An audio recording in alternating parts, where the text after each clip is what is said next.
আয়নার পাশে একটু অন্ধকার ছায়া এঁকে দাও। ব্যথিত দৃশ্যের পট জুড়ে থাক চিত্রিত আধার।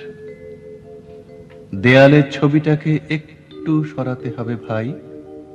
ওটা নয়, এই ছবিটাকে। জুলিয়েত জ্যোৎস্নার ভিতরে, রক্তে উচ্চকিত তৃষ্ণা রোমিওর উষ্ণ ওষ্ঠা ধরে। বাস বাস, লাইটস বার্নিং। মাধবী, আসুন, একটা ক্লোজ আপ নেব। এখানে দাঁড়ান, একটু বাঁ দিক ঘেঁষে প্লিজ। মনিটর। মাধবী, বলুন। কিছু লাভ আছে মনে রেখে? না, অত স্পষ্ট নয়।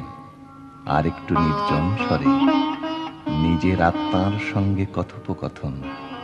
যেন মনে হয় ওষ্ঠ হতে উচ্চারিত কয়েকটি শীতল বাক্য নয়, মনে হবে সন্ধ্যাবেলা সারা ধরাতলে অবসন্ন কুসুমেরা ঝরিতেছে বনবিথি তলে নীরব রোদনে। মনে হবে নীরব রোদনে যেন আপনি বলতে চান, মনে রেখো সখা, যেন কেহ কোনো দিন মনে রাখে নাই, মনে আর রাখিবে না। জ্যোৎস্নার ভিতরে কোথাও আহ্বান নেই আর। উষ্ণ ওষ্ঠাধর দুটি গোলাপের মহিমায় ফুটে এখন অপেক্ষমান।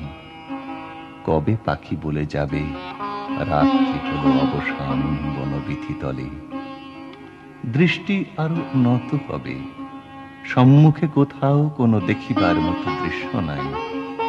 সব দৃশ্য ঝরে গেছে বনবিথি তলে নীরব রোদনে।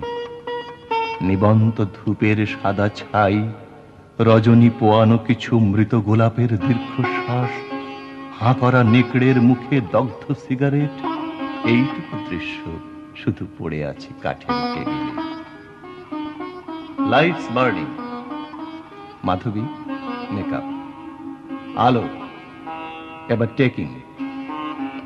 মাধবী, নিশ্চয়ই মনে আছে সংক্ষিপ্ত সংলাপটুকু? কিছু লাভ আছে মনে রেখে।